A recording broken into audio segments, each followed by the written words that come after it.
everybody and nobody all at the same time. It's me, the Dungeon Slime, here once again. I presume like some kind of renegade master who will D4 damage you. Anyway, how's everyone doing? Or nobody? It's okay, I'm only here for myself. So today we're going to be doing a little bit of Girl by Moonlight, which is a brand new magical girl style game from Evil Hat. I expect mostly this evening we'll get through some character creation and some world creation, but there was one world in here that particularly interested me when I started reading through the little book. I keep on falling off the bottom of the screen. It's kind of not good for a slime. Let me see if I can rectify that a little bit. All right. Yeah. I should get a cushion or something to sit on. Maybe a nice bed of hay, bit of straw. Right? Love a bit of straw. But one of the problems is that I often end up accidentally eating my bedding. Terrible. A truly terrible situation. Now, I just need to double check. There should be sound. Yes, that looks like you're going to have some sound. It would be very embarrassing if I sat here and waffled for 2 hours, 100% to myself. That'd be terrible, wouldn't it? Absolutely diabolical. How have all the human peoples been at work, though? You know, has it been fun, exciting, invigorating, refreshing, renewing? Not good, eh? Well, that's what I like to hear. That's what I like to hear all the time. So, let's go here. Let's make this visible. We'll be using Roll20 today. And the audio comes from Tabletop Audio. We'll have to remember every now and again to go around and change the track up a bit. I'm not using it through the Roll20 interface, I'm using it through the Tabletop Audio interface. And it may be almost unhearable. I don't know why it keeps on saying join video down there. I've told it, don't use video. But, oh well. No one needs to see two slimes. Unless we're two different kinds of slimes. Like a green slime, or maybe an ooze. Or even partial to a mould. You see those adventurers from Yellow Mould gets them. Terrifying. For them, at least. Right, so. I'm not going to show the main book on stream. Because, A, it's got no pictures, so it wouldn't be doing it justice. B, it's not out properly yet, so again, wouldn't be doing it justice. The system's based on Blades in the Dark, so it's a Forged in the Dark kind of game. So roll lots of d6, well, 2d6, maybe 3d6, looking to get 4, 5s, and 6s. Yeah, anyway, so the world that I was interested in the book, it comes with 4 different settings. And if you're into the anime, like I know some of you we humans be, if you take a look at it, there are 4 settings by default out of the box. And I think we call, series play sets. Right, so think of it like I like to imagine this as kind of like a DVD box set. In my head is how I see it. But the 4 default ones are At the Brink of the Abyss, which is kind of a Sailor Moon kind of universe. You're fighting the abyss. It's kind of happy-go-lucky. It'll be fun times. So again, Sailor Moon, Cardcaptor Sakura, Alice 19th, Nanoha, that kind of thing, right? The next one is Beneath a Rotting Sky. And it says here is about tragedy and betrayal. You know, you got lots of grey characters, a lot of anti-hero stuff. I presume magical girls getting eaten by giant sewing machines, that kind of thing. And so that's kind of inspiration is Magica Magica, and probably that other weird magical girl show with the starfish. If you don't know it, you don't know it. If you do, you do. Another one is In a Maze of Dreams, which is interesting. It looks interesting. I'm looking forward to doing that one. That one's Touchstones of Paprika and Serial Experiment Lane. Two fantastic shows. If you've not seen them, go watch them. But the one I'm interested in is On a Sea of Stars. So this one is mecha pilots struggling against extinction at the hands of the Leviathans. On a Sea of Stars is about institutions and hope in the face of extinction. The protagonists and our captive heroes forced to fight a slowly losing war against an overwhelming enemy. So this one's Touchstones, inspirations, Diebuster and Visions of Escaflowne. Again, two grand shows. Also, I'm thinking Gunbusters, I'm thinking Voice of a Distant Star, I'm thinking, because I'm reading it right now, Free Body Problem. So yeah, this is the one that we're going to look at today. And so we're going to be using the Roll20 interface for this. So I have the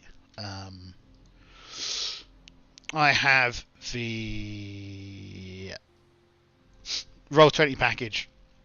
So again, this is one of those situations where Roll20 makes sense to use because everything's already there, and it'll make our lives easier.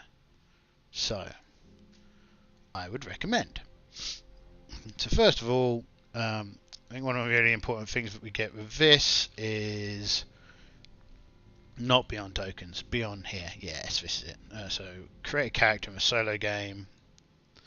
So this is not what we're going to be called. This first one is going to be, we've got to wait for the computer to wake up. There we go. So here we choose the playset, right? So this is where we set which playset we're going to pick from the 4 presets that I just read out. And as noted, we're going to go for On a Sea of Stars, and we're going to make the playset sheet first. So we want, I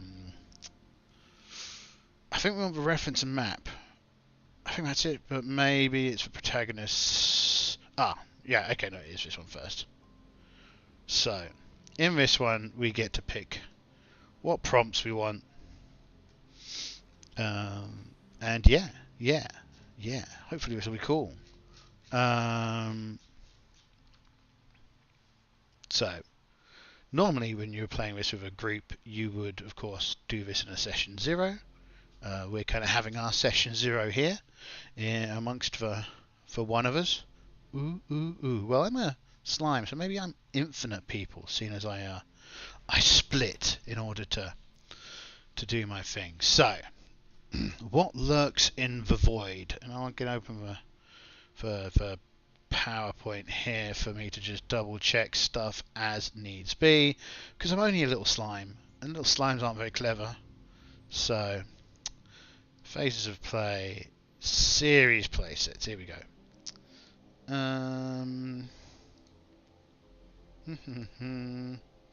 Yeah, here we go. At the brink of the abyss, beneath a roaring sky, on a sea of stars. Right. Perfect. Let's close this one for a second. So in here, why play this series? You love giant robots. I love giant robots. Or space operas. I love space operas too. You want a high-stakes drama about humanity facing extinction? Yes, I do. I mean, other than the real one that's going on at the moment. I try not to think about that one very much. You want to see strange landscapes, massive aliens, and fortified cities? Yes, I do. That's what I want to see. That's exactly what I want to see. That sounds exciting. So, we get to ask ourselves some questions. So, what lurks in the void?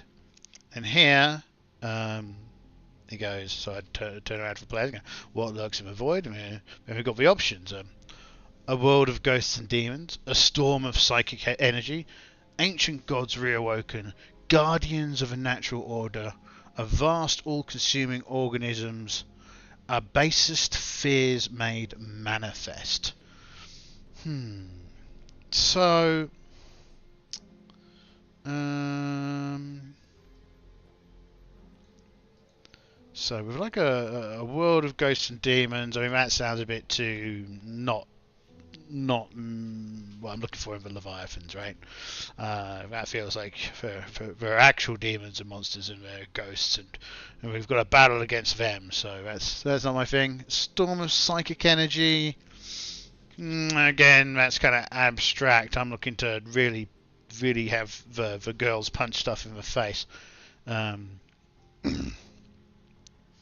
Ancient gods reawoken. That's interesting. Gods may not necessarily be deity gods, or they could be. They could seem that way. So that's interesting. Guardians of the natural order. Do we want a Captain Planet style of play there? Because if you think there's also another thing you think of a lot with this is Knights of Sidonia.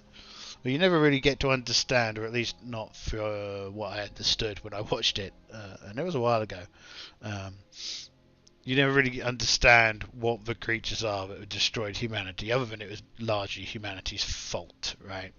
And this also kind of ties into a kind of Macross frontier, so that's an interesting one.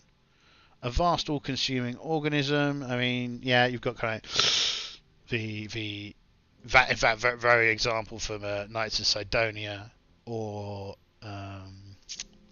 Macross Frontier. Basis fears made manifest. I mean, that gives me kind of Outer Gods vibes, right? Monsters the size of planets consuming the universe.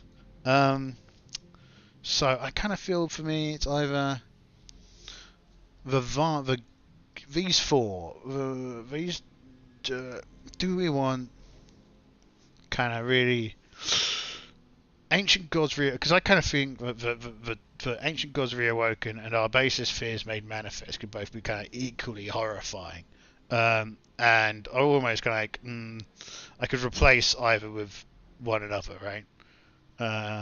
Guardians of the natural order and a vast all-consuming organism, again, for me, kind of feel paired. So really, it's kind of one of these two or one of these two. Yeah. Of course, if I had a huge, pounding, pumping audience, I would, of course, throw it out to the audience. But it's just me, the little slime sat here. So we will, I think, go for our basest Ancient Gods Reawoken. Oh, can I pick more than one? Well, let's leave both selected for now, just in case I can think of, yeah, I can play around with that. Right, so the players all decided it's going to be those two. What act of hubris brought doom upon us? Okay, an ancient king shattered the gate. I don't like kings. Although king could be like a spaceship, right? It could be something else. Our first attempt at interstellar travel, so that's kind of an Event Horizon style thing, or something like Free Body Problem. Casting a signal across all realities. So that could mean that the problem is extra dimensional as opposed to being interplanetary. It's interesting. Meddling with the flow of time. I hate time travel. Harnessing a forbidden source of power. That's interesting. Trespassing in their domain, which again, that kind of feels like our first attempt at interstellar travel in a way. But and this one reminds me of that Star Trek Voyager episode where a future Voyager, even not Voyager, it was a sister ship, right? Was using captured aliens to power their engines. They're in a Nova class, I think it was. So them.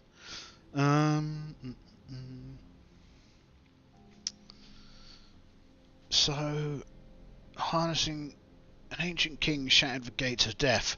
I think that I'm going to pick this one, but I'm talking about it metaphorically, right? So the ancient king was actually a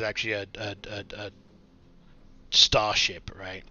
And the gates of death was like a place that they went. Yeah. So I would wonder whether or not anyone even knew about that. Now, I'm feeling like I want to change up the tabletop audio here. Oh, look at that. Burn maneuver. Sounds a bit too exciting. Ah, there we go. Play that on. Let's see what goes on here. Why do the Leviathans come? To reclaim what's stolen, to consume minds and bodies, to silence our civilization, to entrap and contain us, to tear down our great works, because we are in the path. So I kind of like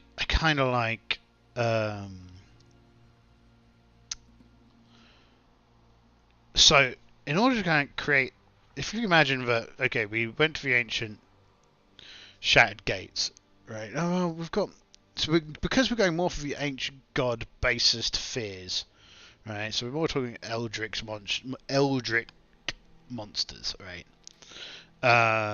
And they don't care. So to reclaim something we stole, that's a game in the future, right? That's not this game. That would be far more like if I was dealing with Guardians of a Natural Order or a World of Ghosts and Demons. Again, I kind of feel that some of these naturally roll together, which another option here if you were doing it solo, I guess, is to roll a d6 for each one and see what you come up with. But anyway. So I'm going to say here to entrap and containers, because we're in path, tear down our great works. I kind of like to consume our minds and bodies, right? In a way,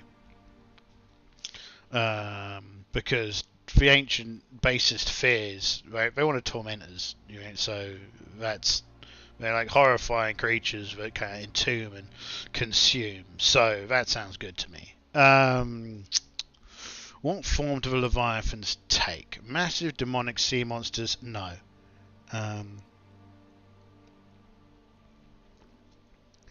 Spacefaring cephalopods, cyclopean mechanical horrors, a hive of colossal insectoid mutants. Mutants compared to what? It's a weird one. Mountainous perversions of nature, blind-eyed subterranean abominations.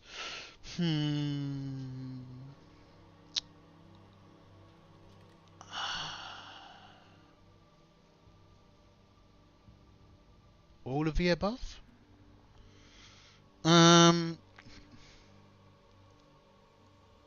Double check something for a second. Okay, I'll tell you what I'm double checking.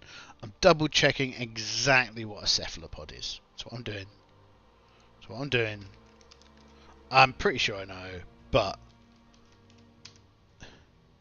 octopi. Yes, okay, right, yeah.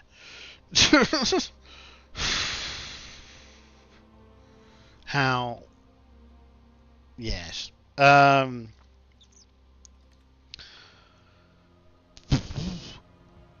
Mountainous perversions of nature. We'll go for that.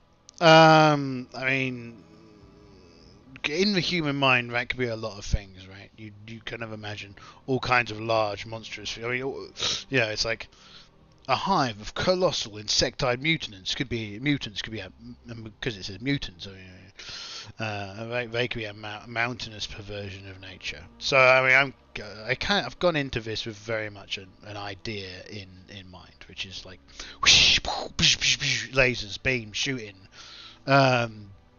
different people dying. I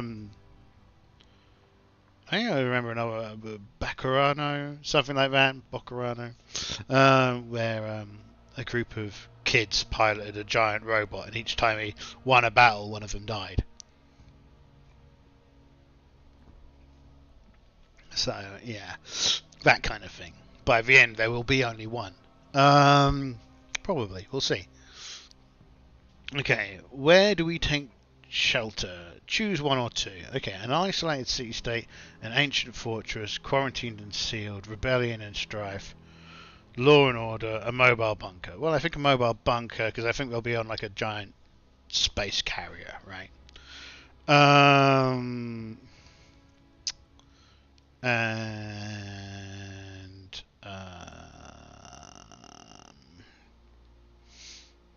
an ancient fortress, right? So humanity has been forced off of. Humanity's been forced below ground on Earth, probably Earth. Maybe somewhere else. But they've had to hide, and we're and basically the planet that the last remnants of humanity are on has been turned into a giant military installation. Okay. What is held to be sacred? So, in this game, at least for the little playthrough that I had, you tend to operate in opposition to the things that are held sacred, and you exemplify the things that were forced to be given up, right? So, these are things that our characters will strive against internally. These are the things that they will embrace. So I'm thinking order and obedience, and I think oh,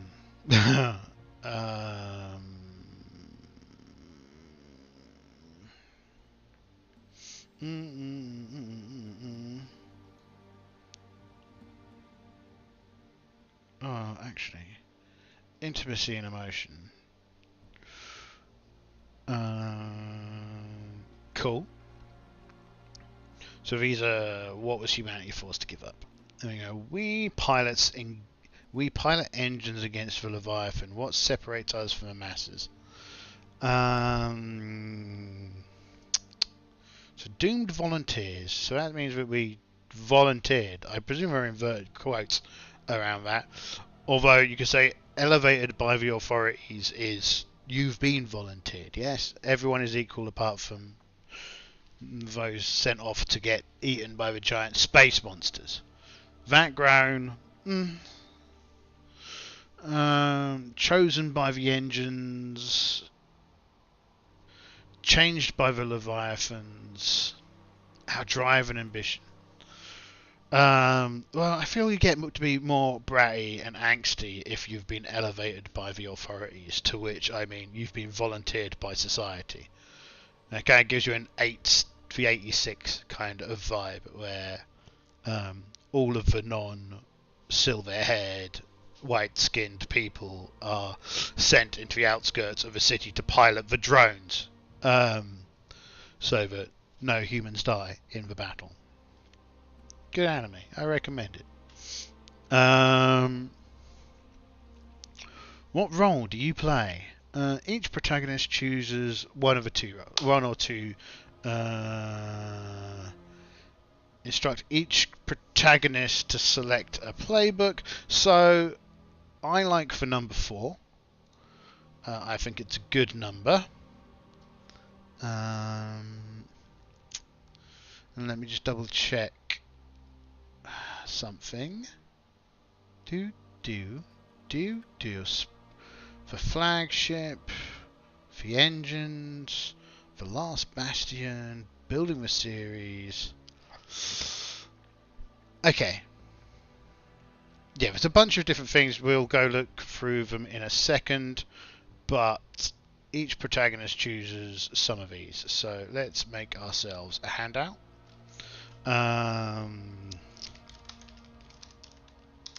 Role assignments. Save. Edit. I'm an idiot. Just a little guy. Okay, so in here. So if we're going to have four folks, this means we need 4 names.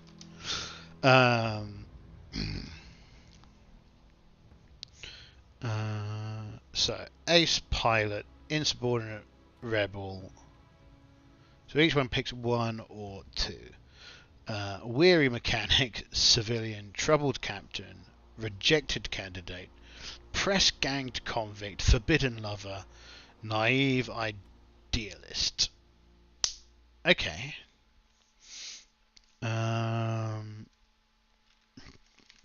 1, pilot 2, pilot 3, pilot 4, pilot 1. Well, you're the first in line, so you should be ace pilot. Every ace pilot is always either a naive idealist or an insubordinate rebel. And I'm going to give 50-50 on this. That sounds like a good number. So 1 to 3, they're going to be insubordinate rebel. 4 to 6, they're going to be a naive idealist. Let's see. They're a naive idealist. Okay. This is good. Ace pilot and naive idealist. So they really believe that they were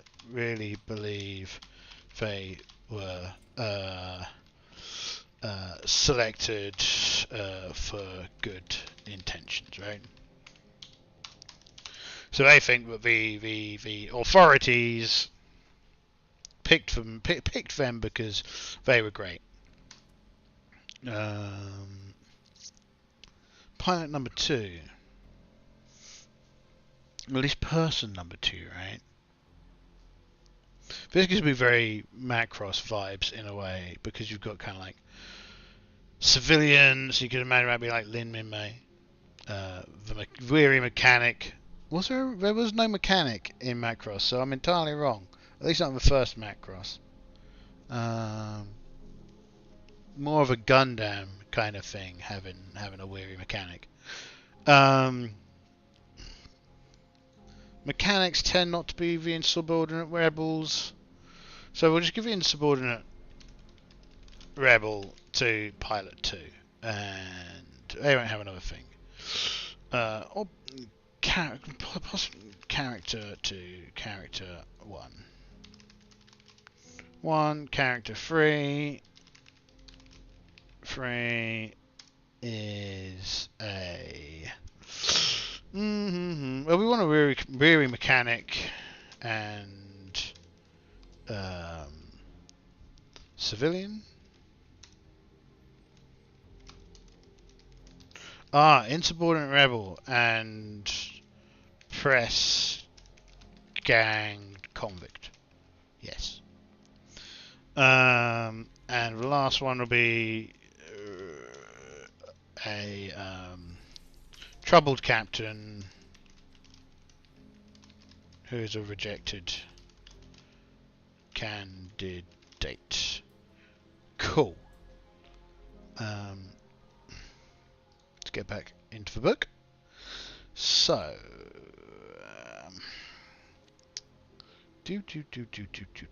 what roles do you play? Instruct each protagonist to select a playbook that reflects the roles they have chosen. Okay, so now we need to create 4 peoples. 4 of your human peoples. And we should also update the name on this to be... what was the name of this setting again? I'm an idiot, as we all know. Sea of Stars setting. Against the endless terror. That's a good starting name.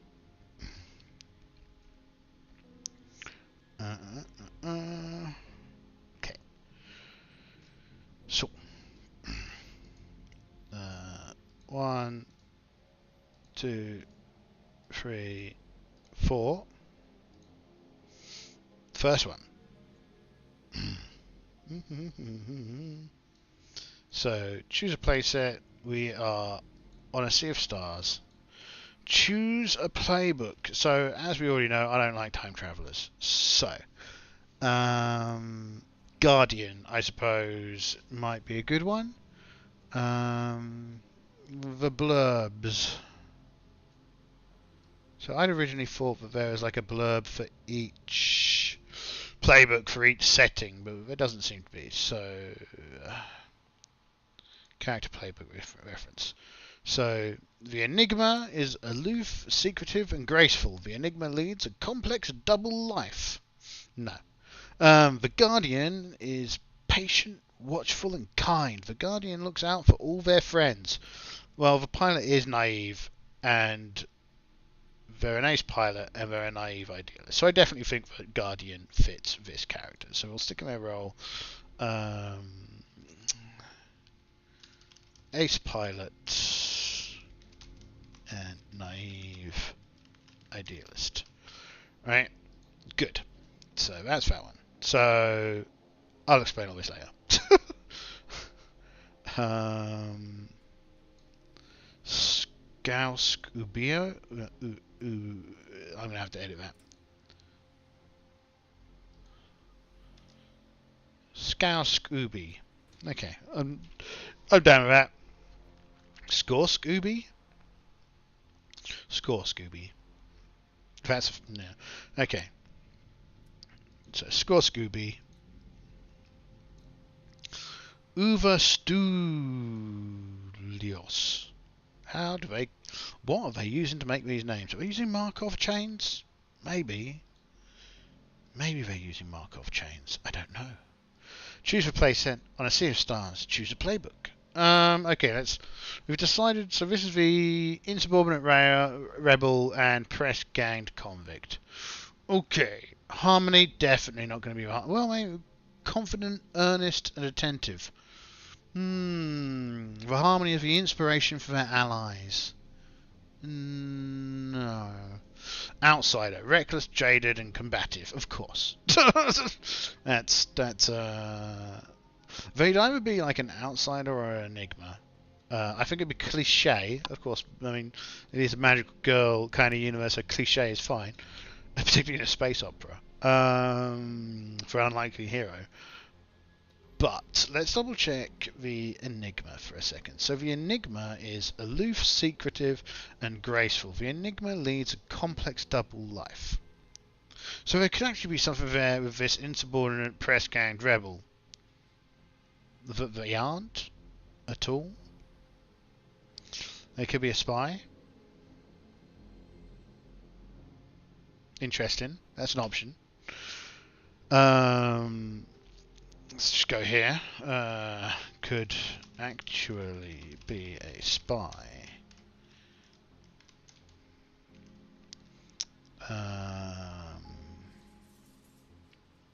So that would be if they were an enigma. It would be like a spy.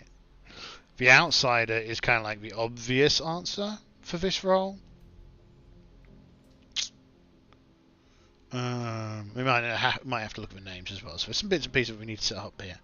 The stranger, deliberate, withdrawn, and perceptive. The stranger can access secrets and knowledge that others cannot. So that really sounds like the troubled captain, right? Time traveler, we don't do time travelers. The unlikely hero, hopeful, honest, and unproven. Nah, not you. I think outsider or enigma.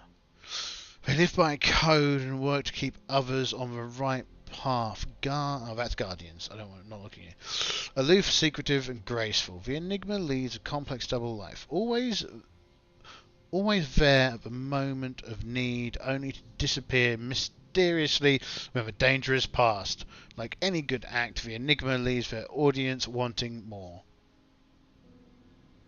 No. No.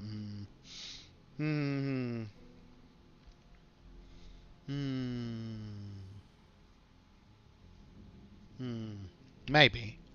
You never know. You never know what you're going to see. Let's make them a... I think because it's just the most obvious answer, they're going to be the outsider. Yeah. Okay. And their roles are insubordinate, rebel, and press ganged convicts. Cool. That's them. Number 3.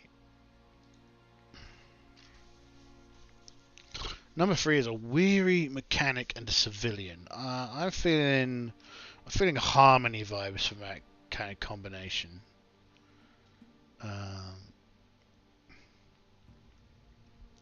So confident, earnest, and attentive.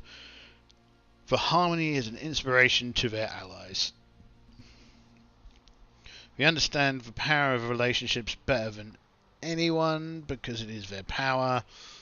For harmony can be a booming presence, leading the way, or lift others' voices that have gone unheard. Cool folks. These are cool guys, my guys. Again, on a sea of stars, I think harmony makes sense. So they are a weary mechanic. Some of these roles, they were a civilian. See how that works. And the last person, so character 2 probably isn't a spy, but we'll see. Troubled captain, rejected candidate.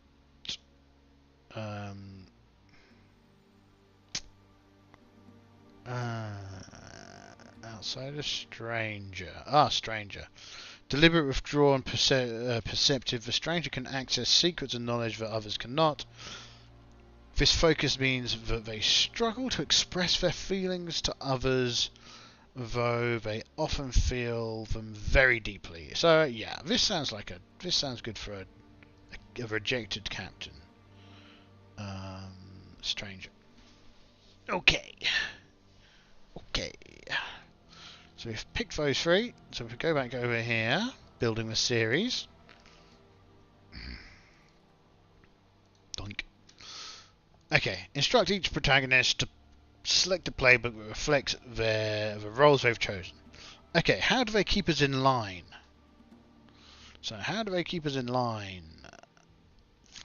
Here we go. Why can't we just leave? Impossible quotas, spies and informants, propaganda and lies, drugs and addiction, gilded cages, threats and fear. Here's the interesting thing, right? So if it's saying, well, I guess with the setup is that actually, with this setup, I mean, they seem like pretty bad guys, right?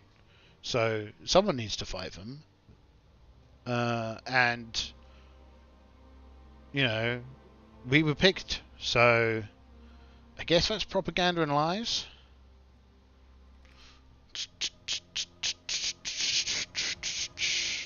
Spies and informants.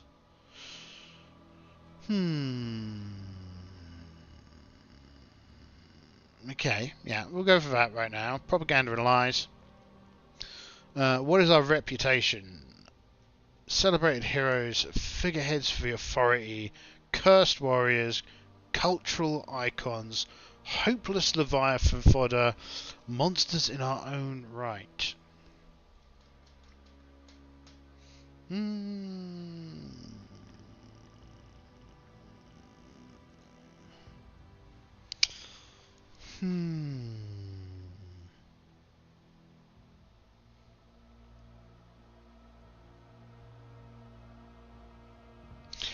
So, definitely not that one. So definitely not figureheads for the authority. I almost feel like it could be separate for each character, but we really kind of need to understand how all characters plug in together as well, right? So now let's just go to I kind of feel like I want to know what the engines are first, but let's go with we've got a convict with us. My slimy preference. So that makes that interesting.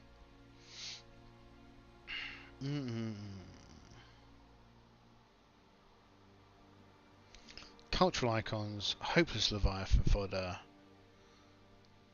I guess the question here is, are there only a handful of us, or are there lots of us?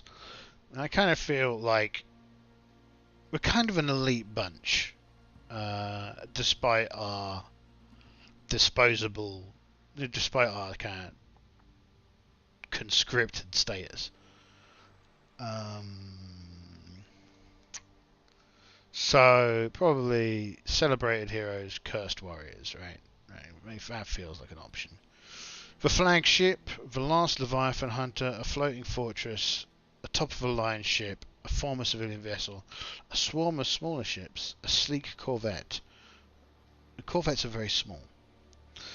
Just as an aside. So didn't we kind of... What form do they take? Where do we take shelter? I presume this is like the human race. So let's get rid of the mobile bunker for now. Okay. I don't know how you take shelter in rebellion and strife, but it's an option. Okay, the flagship. I mean, it is fighting the Leviathan, so... what is the flagship's name, and what is its history? Oh, wow. What should the ship be called? The Avenging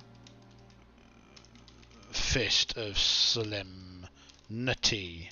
Something like that. Am I going to be able to do this spell checking? I am. Solemnity. Good. The Avenging Fist the Avenging Fist of Solemnity. It carries with it the last remnants of humanity. Well, that sounds cool to me, right? How about we sod off the planet altogether and we just go...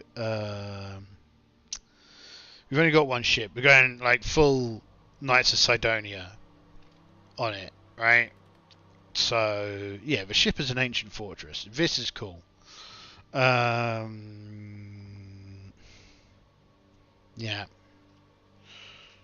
Okay. I'm looking at these. Maybe we really are doomed volunteers. Right? Because, well, yeah, doomed volunteers. We'll change back to doomed volunteers. Okay. That's a thing. So it should in fact be, yeah, we'll call it the last Leviathan hunter, top of the line ship. This doesn't matter.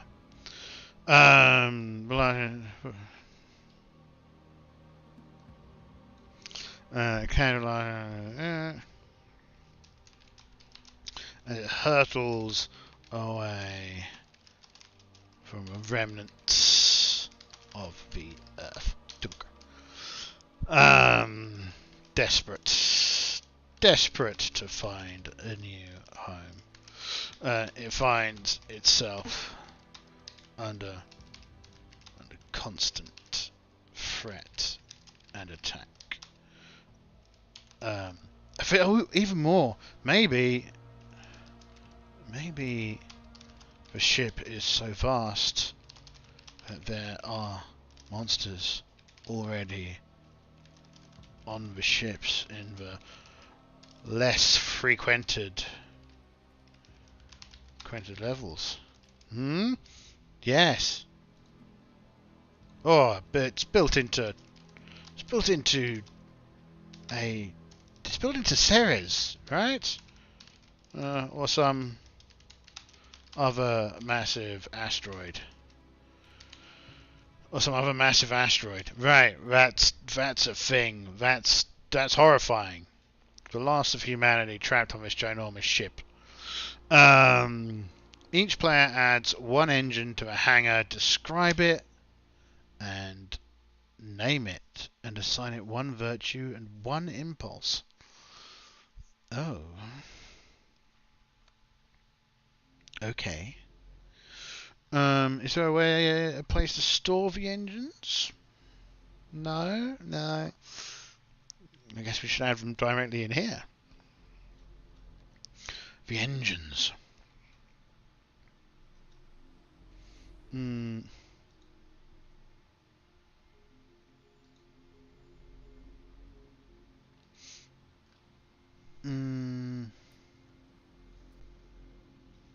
What's this?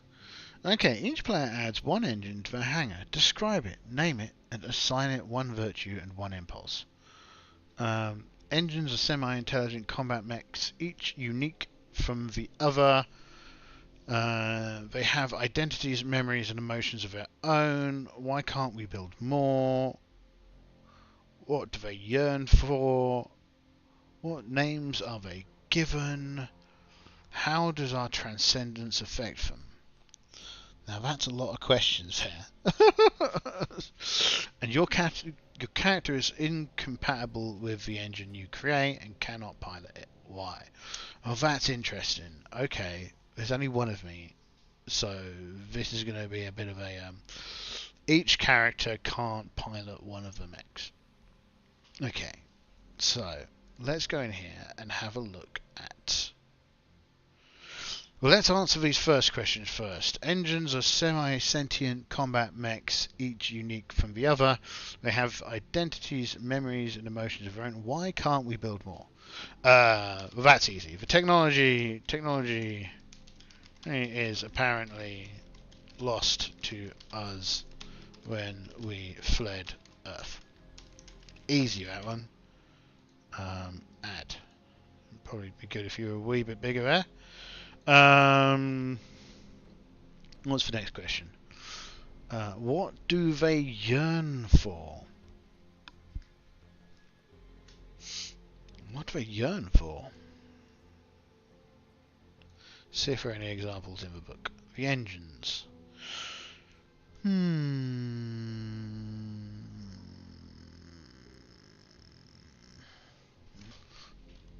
Oh, actually, hold on.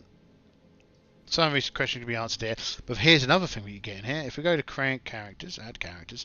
So again, it's kind of a Blades of the Dark game. So, the question is what was the new character that just got added? This one? I think it was. Yeah. Okay. Choose replace set, see stars. Choose this. We want the reference and the map. Aha. So the question here is... haha, yes. You may start with up to 6 engines. If you take the extended berth upgrade for your flagship, you may increase that to 8 in total. Cool, right, so... here we can add the engines and stuff, right? Yes, okay. So just over here we need to finish off those questions. Get out of my way, thank you. So clearly one of the ways of taking over the Earth is to create giant robots and invade. I'll bear this in mind. Kind of remind me of a few golems. Golems? Right. So, what are our wonderful magical girls going to do? Right. What do they yearn for?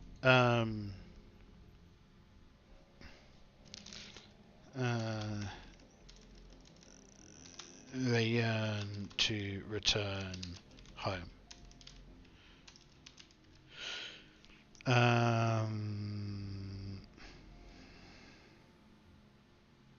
Yeah.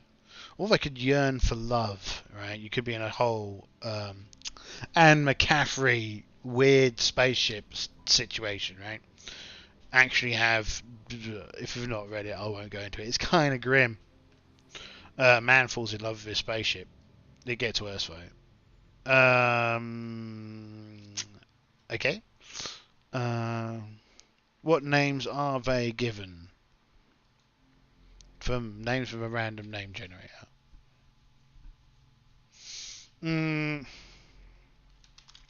They were given names by their original creators. They keep them now. Okay, so they were given their names by their original creators. They keep them now. Their original pilots. They keep them now. Okay. How does our transcendence affect them? Well, clearly, lots of shiny lights, and then new parts appear, and the party gets wild. Yeah, something like that. It's like fun. For Gundams. Right, so, now we make the engines. So there are 4 of us. 2, 3, 4. Names. Names for giant robots. Someone's definitely done Seventh Sanctum name generator? Yeah. Seventh Sanctum name generator, generated types, anime and manga, that'll do. Magical girl generator, that's useful. Oh, right, no, that's for descriptions for magical girls, not magical girl names. Oh, yeah. Mech namer.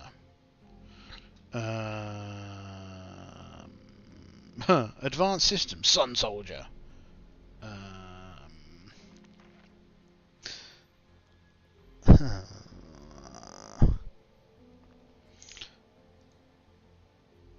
So, what do we want to call the robots?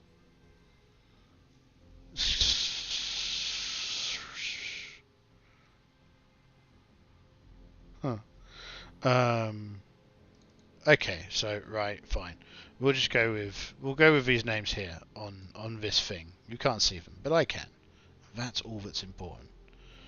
I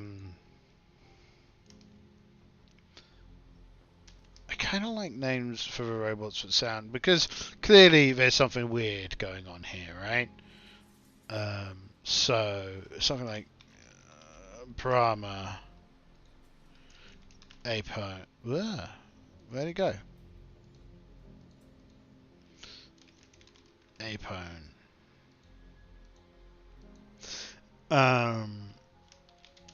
Higgs.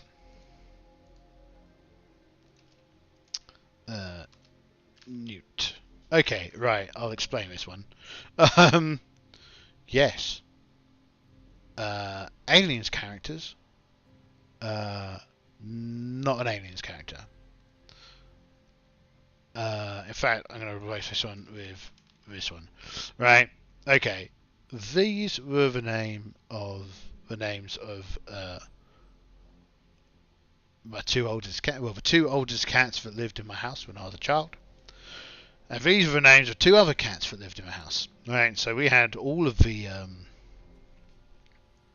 back when I was a smaller slime. We had Hicks, Newt, Vasquez, Ripley, Apone. We definitely had those. Newt, Hicks, Vasquez, Ripley, Newt, Apone. We had like 6 or 7. Um, we also had one called Boots. We had a Whisper and a Whisper. I think we had Whisper and Squeak. Might have Pip and Squeak. Both are possible. Yeah, Pip and Squeak.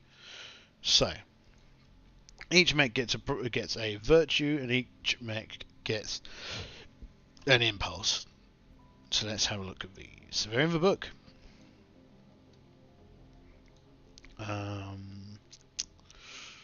So each engine is given. We'll probably read out this whole blurb. Okay, the engines and their pilots represent the last hope for humanity's survival.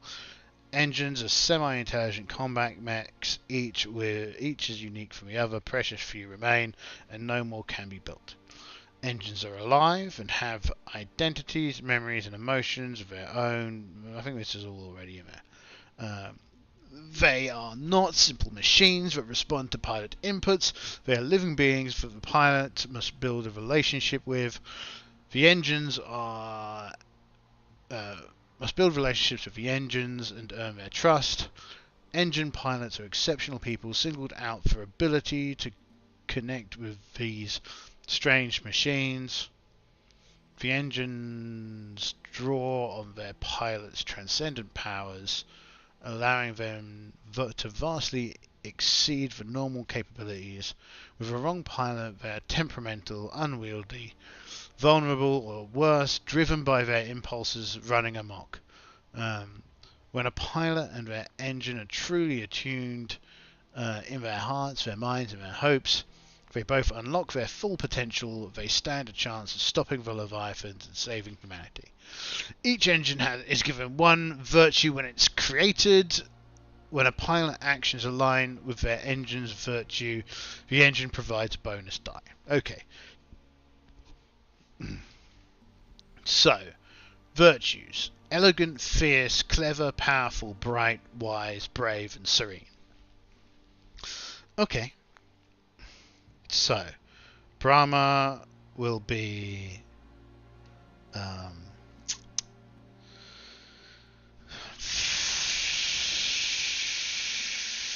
fierce.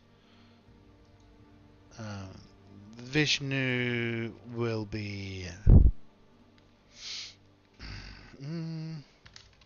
elegant. Change these around.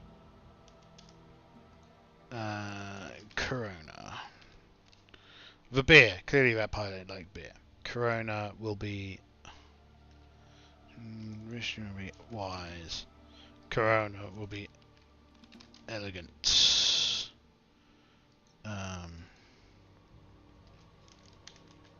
Fluttering petal. Fluttering petal will be serene. Fierce, wise, elegant, serene. We're sounding like a pretty hippie bunch of giant battle robots. Corona will be brave. Right, cool. Each engine is given one impulse when it's created. When a pilot's actions align with the engine's impulse, or they accept a poisoned promise based on its impulse, they mark XP, and that action does not deplete their transcendence track. Okay. Cursed, imperious, sentimental, lost, tormented, weary, lonely, ancient, principal, haunted, wounded, unfinished, morbid, calculating, feral, and hungry. Okay.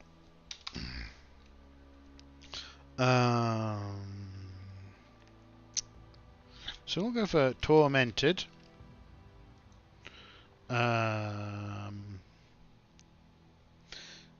We'll go for weary. We'll go for ancient, and we will go for lonely.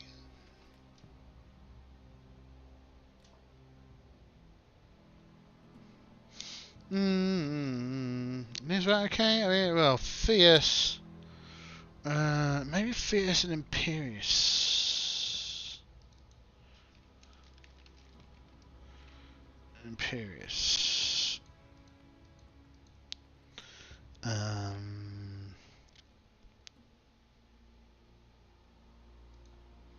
Fierce, tormented, ancient, lonely. Well, interesting. Interesting.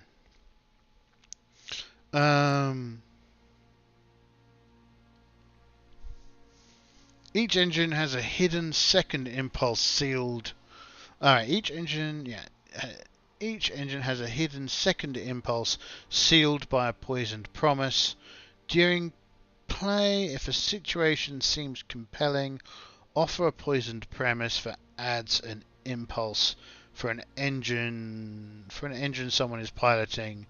The engine permanently acquires that impulse. Each engine begins play with 3 strengths. An engine is reduced when a character's last transcendent action is used while piloting it. Okay. When a relevant consequence over strength being these 3 here, right? When a relevant consequence affects the engine and goes unresisted. Okay. When its pilot falls into eclipse. So eclipse is fun. So basically, when an eclipse happens, the character's having a bad day. They're having a bad time. They're not a happy little guy. They're a sad, angry, and confused little guy at that point. So yes, we'll think about that one. As the cost from an engine. When a pilot falls into the eclipse, there's a cost from an engine. When a pilot suffers a level 4 harm in it, when it is abandoned in the field. Ooh, what would lead to that? That's interesting. When an engine's strength is completely depleted, it is non-functional and cannot be piloted. It can be retrieved and repaired, but its prospective pilot must bond with the engine in downtime before it can return to action. Engines have recovery clocks of their own, which advance when protagonists help them recover in downtime. When an engine's recovery track fills, it recovers one's strength. So I think, so as a kind of an aside on this campaign, I don't think that the characters are aware of the inner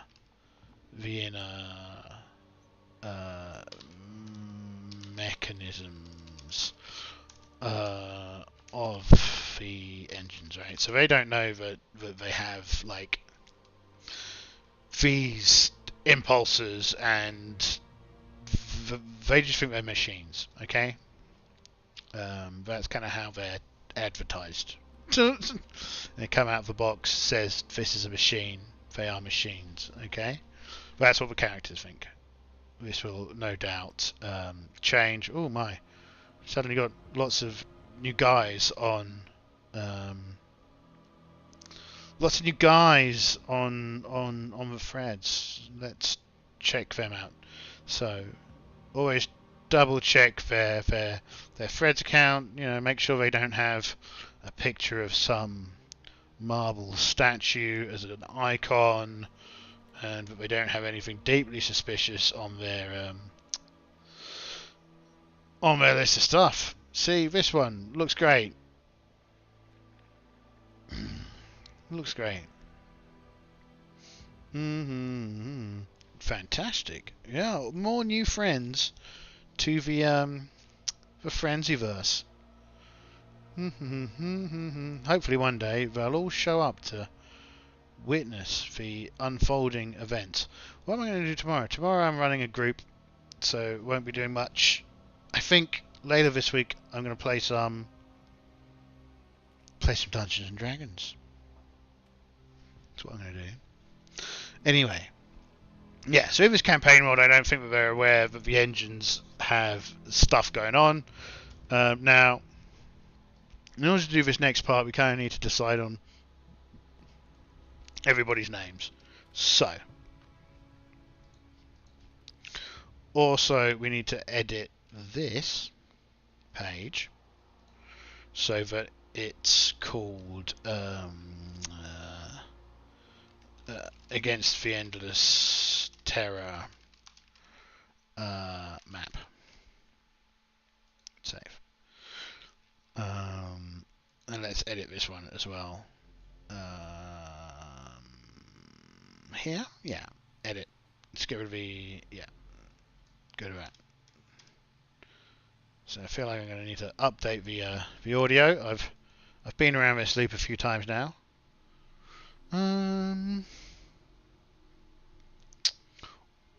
Orbital, prison, break. Anyone that's got music and an ambience, we're good with. Let's go there.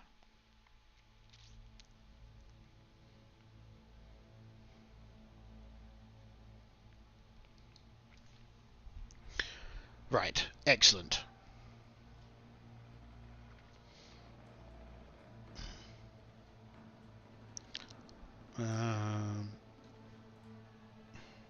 Things aren't going well on the giant ship. What were we calling the giant ship again? Don't know, but it had a cool name. It was the Avenging Fist of Solemnity. Yes, please. That's a ship name. Ship name and a half. So what we need to decide is, A, what are all our pilots called? This is very anime, so...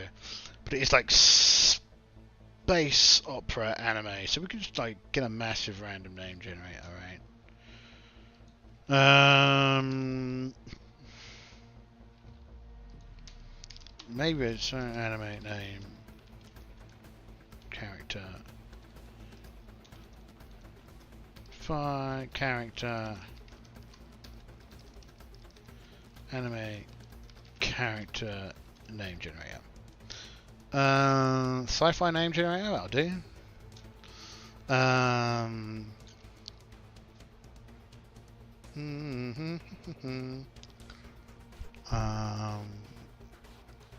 Right. That. And that. We'll have. Can we just change the name here? No, we're going to edit it here. We'll have.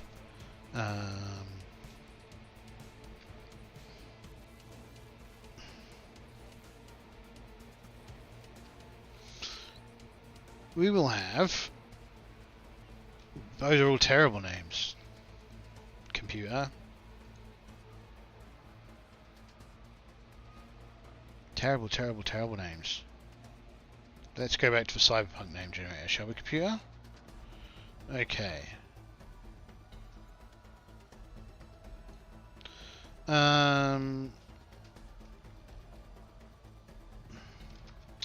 Let's not use this generator. Fancy name generator. Let's just go here. Let's go real names. We will go Europe. We'll go Hispanic names. Okay, we'll go Lily and Vera for the first one. Just because, I mean, those are two good names. Sorry if your name was Uwe Stulius, but not today, my friend.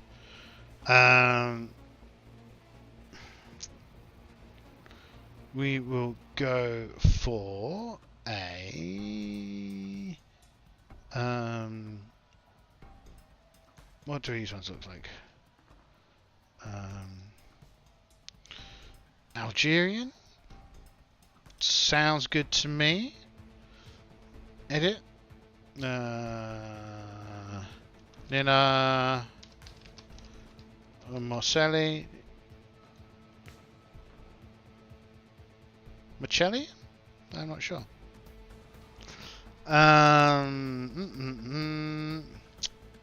Next one. Real names. We will go for. I mean, it is anime inspired, so we're going to have to go for at least one Japanese name, aren't we?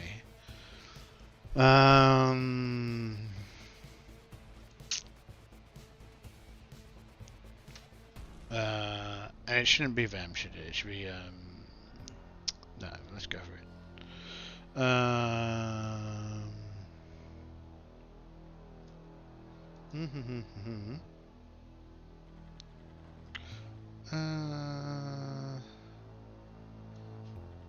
Okay, this one. Let's go for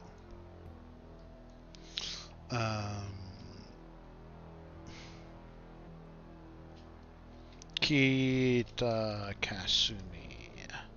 Save. Cool. And the last one, Tarafatadi. I quite like it. I quite like Tarafatadi.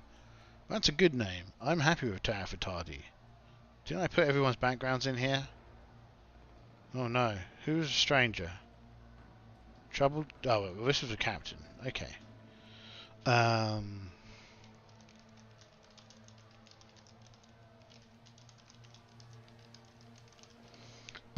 Okay, cool. Right. Top bananas. Those are some names. We don't need this name generator. I don't need this. Oh look, there's a soundtrack for Starforged. I'm kind of tempted by that actually. Let's play that.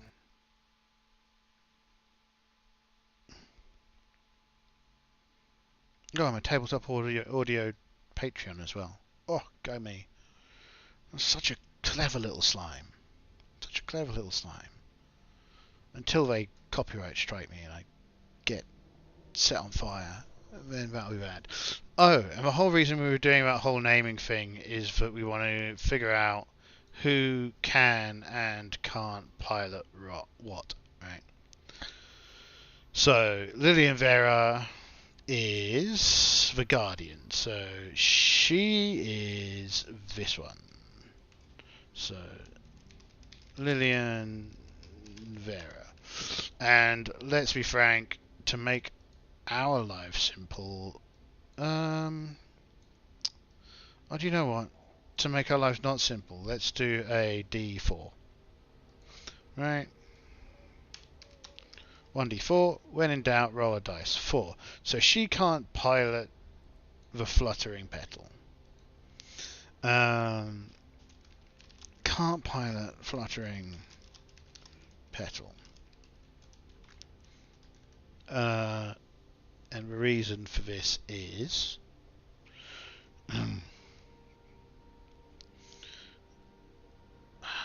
so fluttering petal is serene and lonely.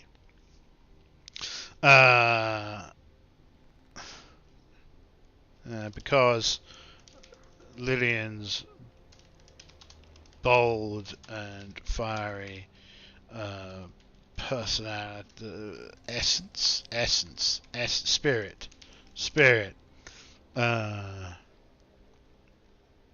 scares them.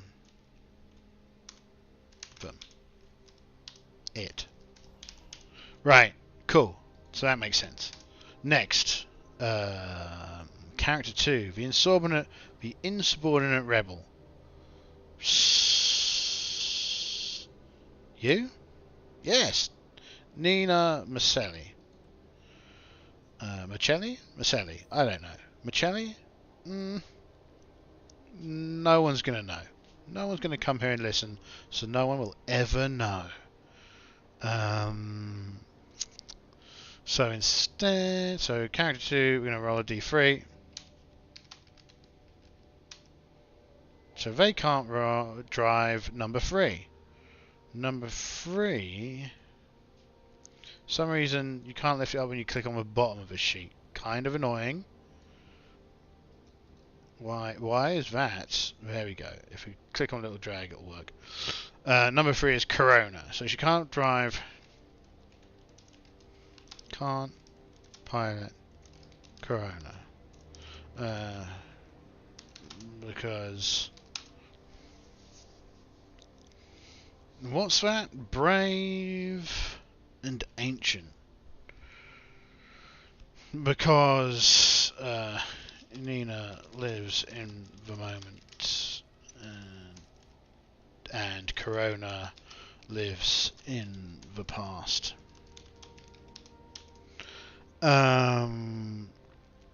Okay, that's cool.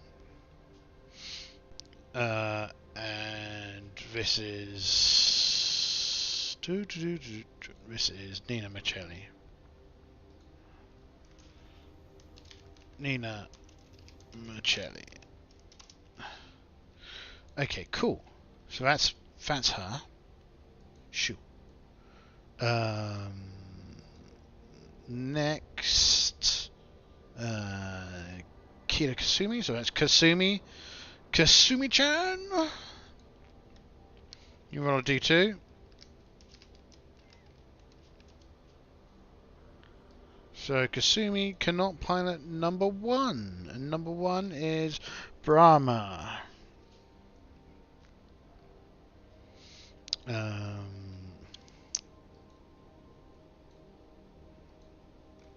So Kita Kasumi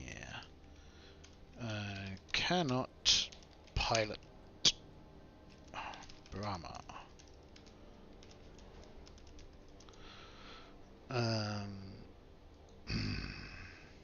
Cannot pilot Brahma.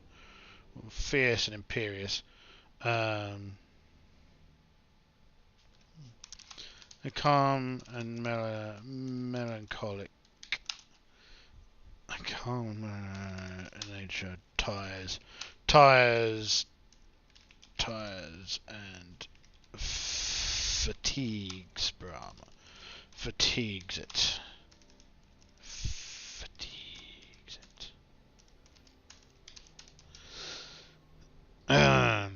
Pilot number 4 cannot pilot Vishnu. Cannot pilot Vishnu.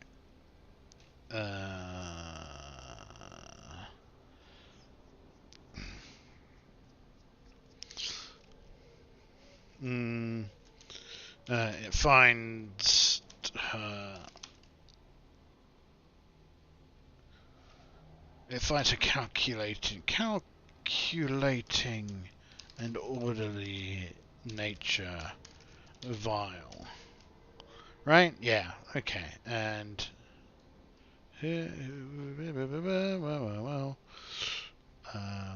make Kita disappear. Make Kasumi disappear.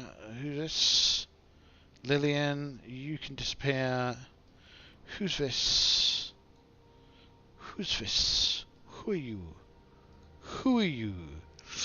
Tara Futadi. I like Tara Futadi. That's a great name. See, sometimes you do it. Tara Futadi. Troubled Captain. Oh, hold on. Oh, well, either way, because find her calm, compassionate. Even more so. Calm, compassionate, because she's for harmony, right? Yes. Tara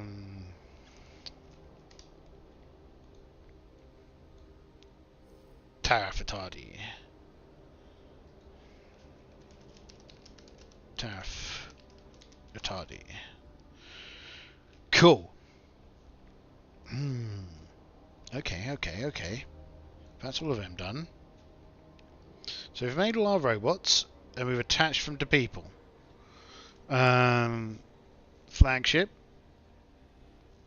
Reasons.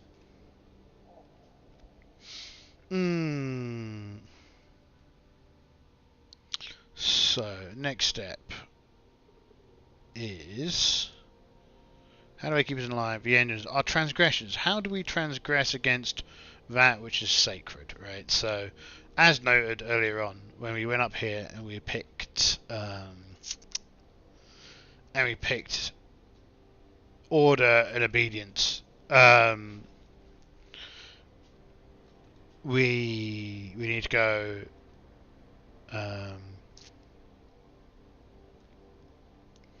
How do we transgress against that which is sacred? I feel that they transgress against it by they transgress by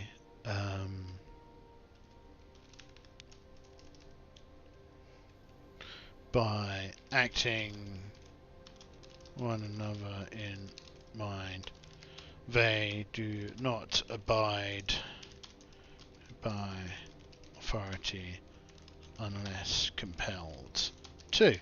Right, so the things are obedience and order, right? So they are like an anarchist collective, right?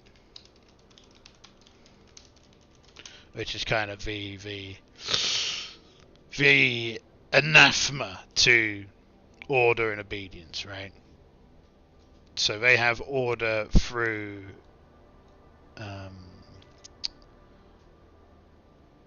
consensus. They don't compel each other to do things. Humanity gave it up, so why is it alive in us?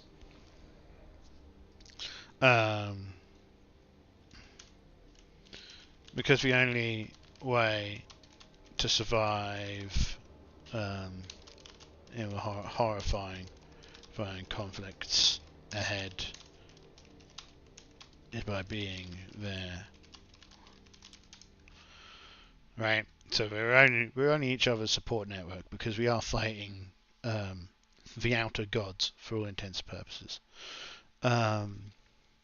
What hope do we have against the Leviathans?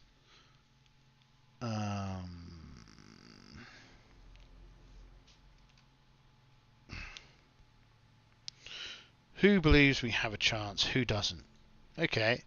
I think to start with, right, only the organisation claims.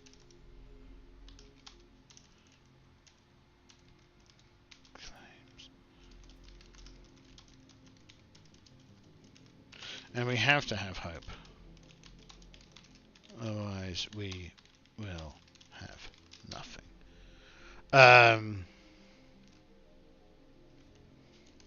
Those who fight against the endless terror.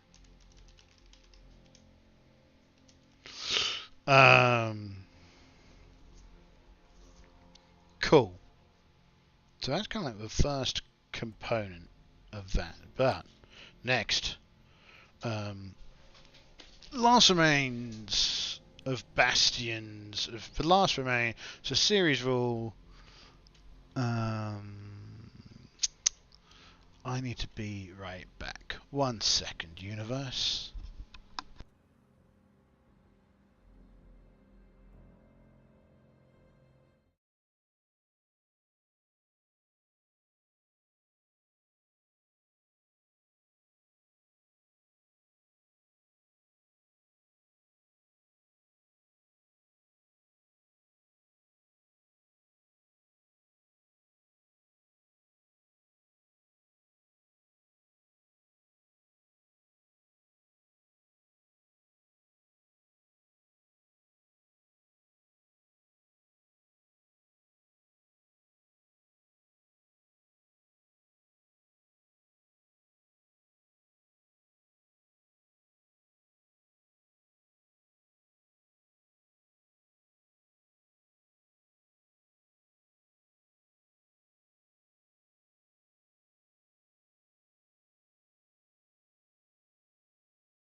let's go back.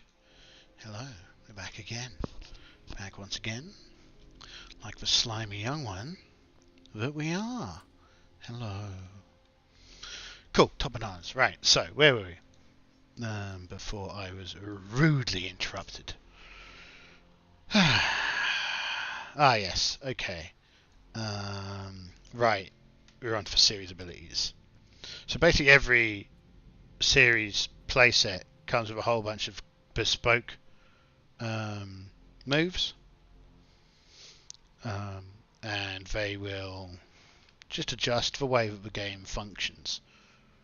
Because as you can imagine, giant stompy with robots fighting elder gods, very different from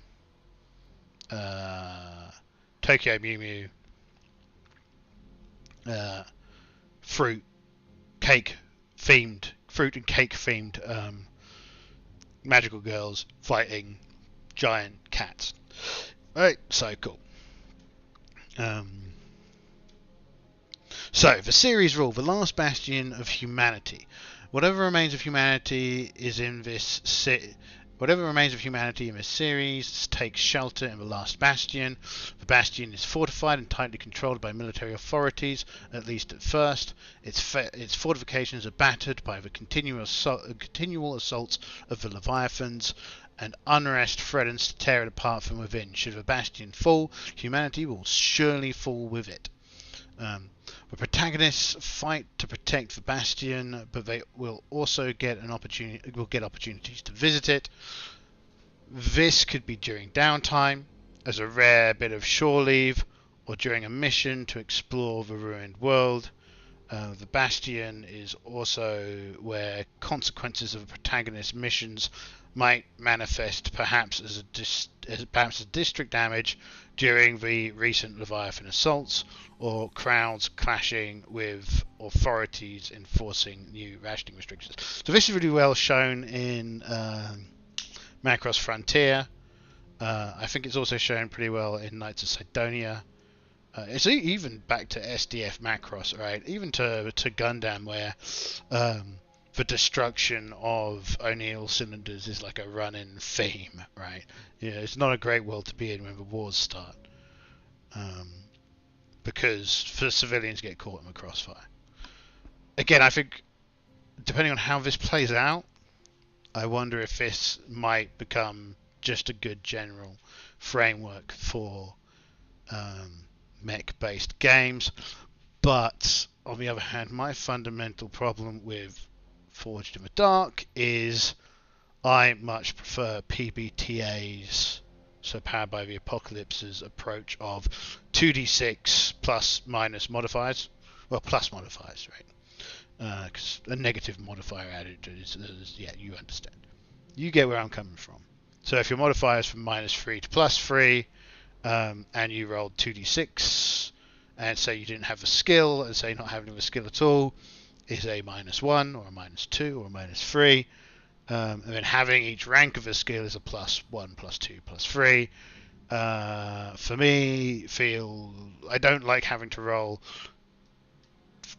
the randomness of a single d6. I think it's a bit swingy. Not the biggest fan. So that would be my biggest problem out of the box with the system, and it's kind of my biggest problem with all games based on Forged of the Dark. Same problem I have with Dungeons and Dragons. The problem with 1d20 is it swings so wildly, and the way that subsequent versions of Dungeons and Dragons attempted to resolve that was by getting rid of, by just drastically reducing the target numbers. So whereas in OSR style games your initial target numbers are like 13s, so you have a 13 in 20 chance of failure. In modern versions of Dungeons and Dragons and its derivatives, the target number is closer to 7. And that's just to deal with the massive variation that you get in a d20. It's just the way it is. Whereas with 2d6, you've got this beautiful stable bell curve that you can build around. In PBTA, you're always more likely to succeed than you are to fail, unless you've got a serious negative modifier. So yeah, that's my thoughts on my only real problem and the only real reason why I may not use this a lot. But on the flip side, it's not hard to flip this over to a PBTA 2d6 system, right? I'll explain that when we look at characters. What you could do, what I could do, if I was thinking about that. So, without further ado, let's carry on reading the old speak and type. The last bastion has a track which represents the state of the bastion and its population. It starts play completely filled and will reduce as a consequence of the protagonist's actions during the missions or when the bastion is left unprotected. The state of the bastion track is reflected in the narrative as the track is reduced, the bastion is damaged, and its population becomes increasingly frightened and desperate. So, I mean, we're already starting off from a pretty frightened and desperate position, but things are only going to get worse as we attempt to outrun the end of the world. The horrors of the monstrosities. So next we go into the series rule on engines, which we've already spoken about. It's kind of funny that the last bastion of humanity rule comes before the engine rule, but you need to go find the engine rule before. Bit weird, but fine. It tends to, like, most games tend to view a far better slime than me because there's a lot of reading to be done, and I'm not a very quick reader, so I get there. Right? I see a lot of stuff from a lot of people being like, you need to like fully read and understand stuff. You need to do this. You need to do that. You need to put. To hell with it. Just get started. Right? Roll some dice. See what happens. This again is why I quite like A, PBTA, B, Fate, C, kind of the basic structure of Dungeons and Dragons. More old Dungeons and Dragons than new Dungeons and Dragons, but still. Roll D20, get number. Roll D4, get number. To get numbers. We'll talk about some of my mods to Dungeons and Dragons when we get to it. So, special rule, the flagship. The flagship is the pilot's mobile base of operation. So, we're going to have to think about that. Because I think the flagship is kind of attached to the bastion, right? I feel like that they're one and the same structure. But anyway, we'll see. The flagship is the pilot's mobile base of operations. It carries the engines, houses the pilots and its own crew, and can be upgraded to include useful facilities. Flagship upgrades are unlocked by completing long-term projects initiated by one of the protagonists. This again is why you need more than one character, right? So again, this is a game that requires, at least 3 or 4 players. Or 3 or 4 characters. Otherwise, a lot of its downtime mechanics simply don't work properly. You could argue, you could do things with 2, but you can't. You could if you kind of allowed characters to have more actions. So you can. You just need to play around with rules, and I think that's fine. I think it's fine to have a target number of characters in mind. Again, most magical girl groups, 3 to 5 characters, right? The facility can be unlocked starting with those adjacent to the command bridge. Yeah, so if you look at the map here, if we look at this map, not this, right? So we've got command bridge. So first of all, you could open the observatory, the extended berths, the training facility, or the mess hall, right? And then you could open, if you took the extended berths, you could open the forward battery or the runabout. Okay? You get it. So cool. The progress for flagship unlocked. The progress for the flagship upgrades is tracked in the upgrade track, provided with the flagship diagram. Only one upgrade can be underway at a time. Whatever.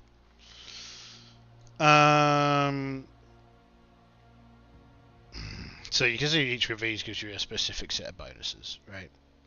Okay, special abilities. During series creation, the protagonist will choose one series ability and one transcendent ability for the group to start with. Additional abilities are chosen whenever the series XP track is filled. Again, this XP track is another reason that I kind of feel that you really need a few players. Right, a few characters at least. There's the XP track. Is it on here? Yeah. Right. Cool. So when you kind of the whole group levels up, not individual leveling up. So series abilities. Academy trained. Each protagonist may add one action rating to perceive, flow, or analyze. Esprit de corps. Gain plus 1d when you roll Sun. I'll explain that in a bit. Or help a friend recover. Okay. Sync ratio. When you receive an assist and your action succeeds, clear one stress. When you use a link and help an ally, gain plus 2d instead of plus 1d. Not sure what that means. Alright, no, this is healing, right? High alert. During downtime, the group gets additional downtime actions to distribute amongst its members equal to the current Leviathan track tier. These extra actions can only be used to make preparations. Okay, so that, yeah, that's interesting. So basically, we get more time on downtime to prepare for the next scrap. Okay. The last Bastion's track. Alright, there it is. The last Bastion track represents the state of the Bastion. It starts play completely filled. This looks like it's missing.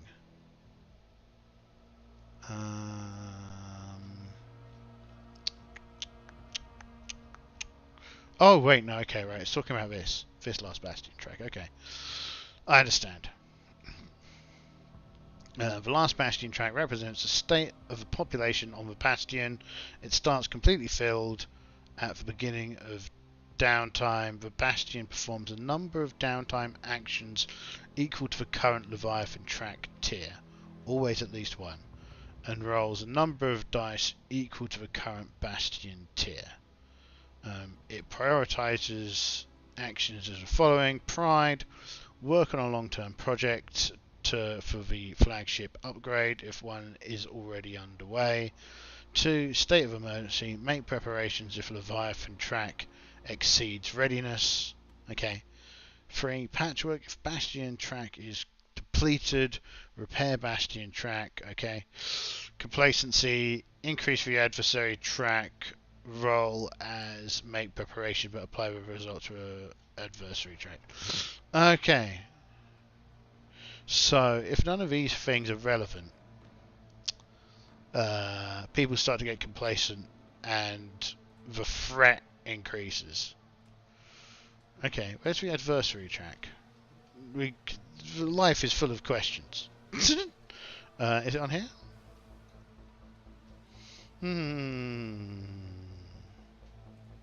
No. Weird. Where are you hiding? Could be anywhere. I understand. Hold on. Do. So if we're here and we go add character.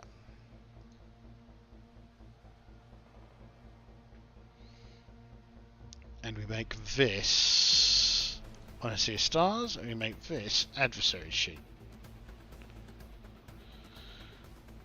Yes.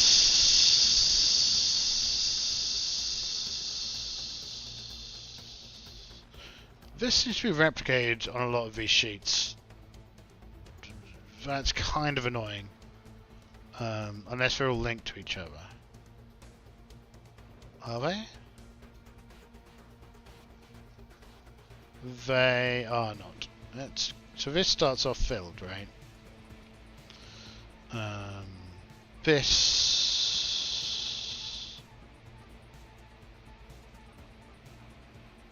We'll figure this out in a minute.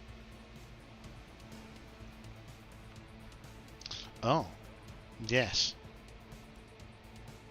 Yes. Okay. So. Oh, right, anyway. Heroes of the people, when your mission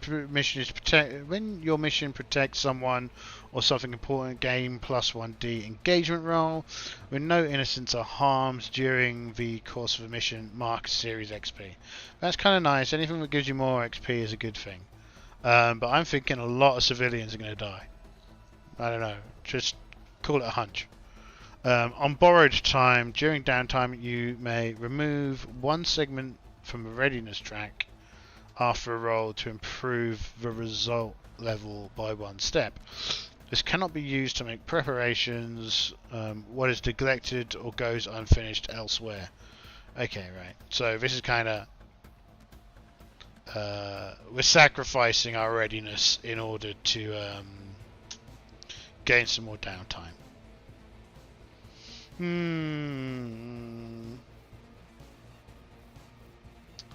So I kind of imagine that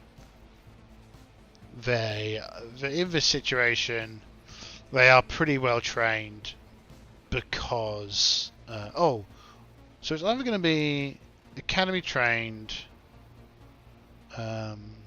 esprit de corps, or sync ratio, because they have this kind of communal anarchic focus, right? So they probably wouldn't have done very well during training.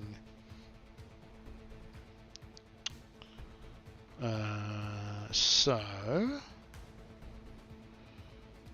+1d to sun, or when you help a friend recover, when you receive an assist. I think sync ratio, right? So lots of helping each other go. Transcendent abilities. Plugged in. Each protagonist marks a transcendent action dot in perceive and analyze. Interesting.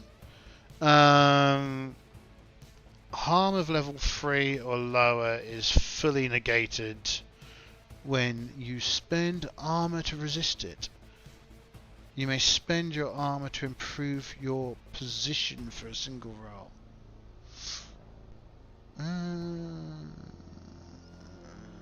Okay. Oh, right. That's actually really cool. Eject. When you suffer level... No one's ejecting. So either heavy armor or plugged in.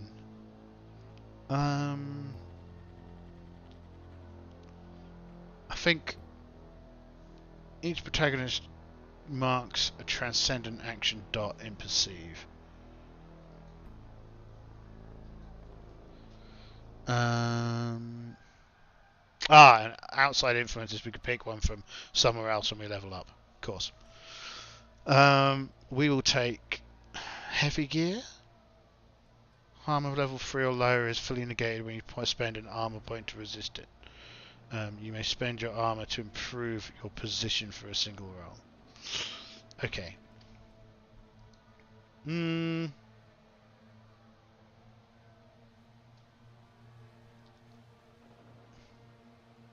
Okay, that's the series setup. Wow, we got there, kind of. So I think another thing that we should look at before we go over to that is Oh, sugar, come back here. You come back here and we'll save you. Shoot. This is a ship. If a bastion starts full, yeah.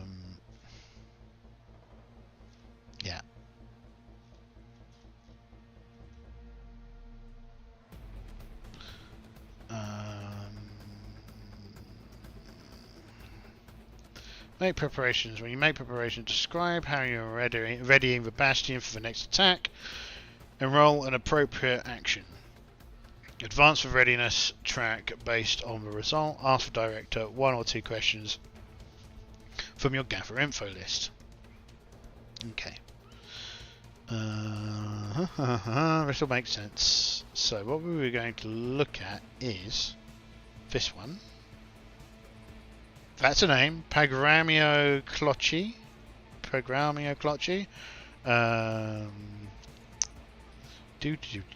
This is against the endless terror.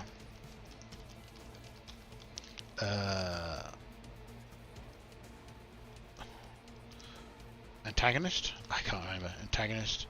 Call it antagonist for now. So I think we're called directors as the person, the ref, the GM. So you get a series agenda, you get director principles, and then there's a bunch of stuff that goes on. So as for series agenda, the institutions of the Bastion are also monstrous. So as we've said, we already created a thing which is called the organisation, so that's kind of like a research institute. There's the military, there's probably an education system, there's a media system. They're all not good things, right? Because there's something bad going on here.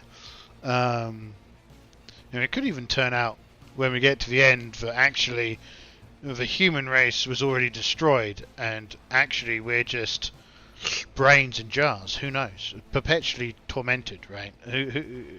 That's always an option. So, but we play to find out where we go, right? So while the Leviathan seeks to destroy the Bastion from the outside, the institutions of the Bastion are rotting it from within. If ever the Leviathans are contained or under control, bring institutional pressure to bear instead.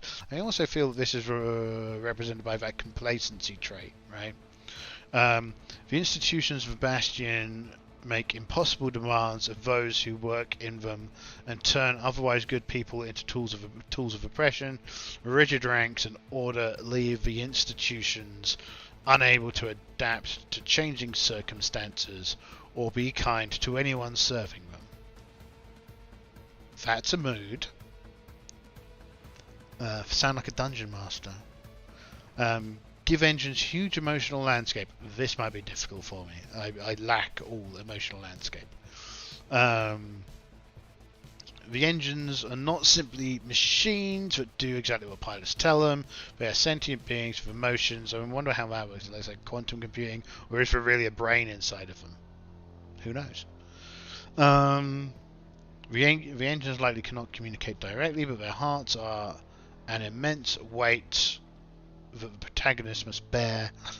Often they must be convinced or cajoled to act at all, and their impulse may drive them to contrary actions. So another thing that I like in Knights of Sidonia is how the mechs have to like link hands to and use their combined boosters to travel long distances. So that's an interesting idea.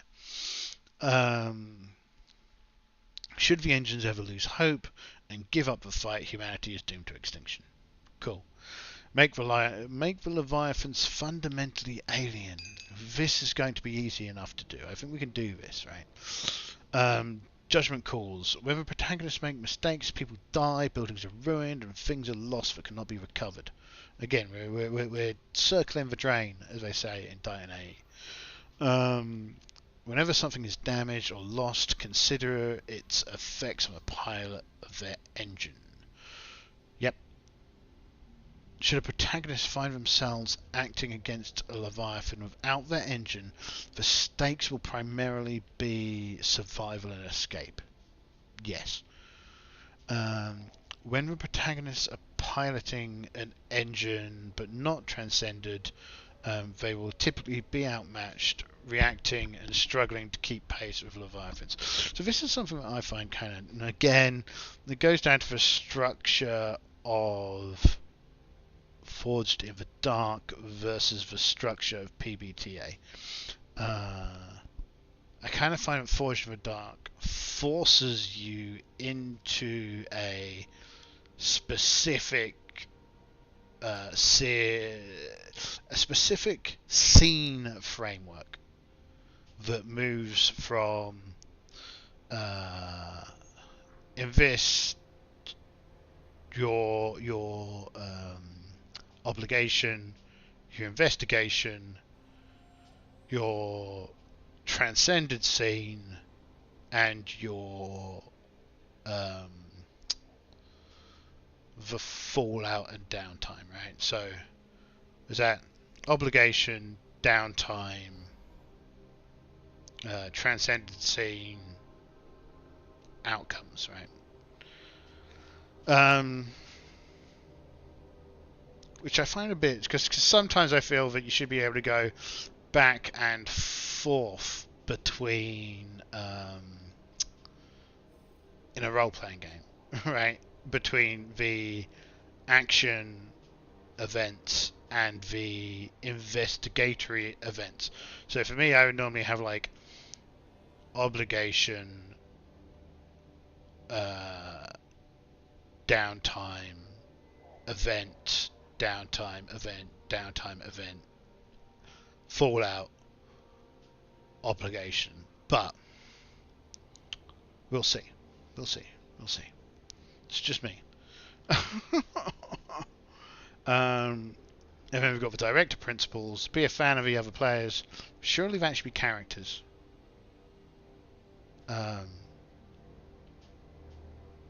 Address for characters, address for players, ask questions and build on the answers, express consequences by way of action, by way of fiction first. I don't get what that means anyway. But I kind of feel that all the PBTA derivatives offer themselves to solo play if you can get your mind into a right mindset. So that's the adversary sheet. There are some names of players, and it's been 2 hours, so I feel like we'll come back and do some more Magical Girl next Monday, or maybe earlier, for my own entertainment. Cool. Top bananas. It's been a pleasure to be here. And once again, really, I feel that this has achieved at least what I wanted to get out of this entire YouTube endeavour, which is being able to focus properly on the game, setting things up, thinking things through, and expressing that.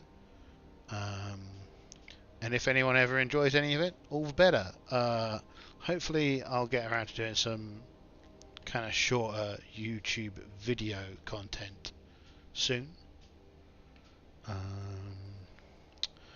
Not sure what on. I'll have a think.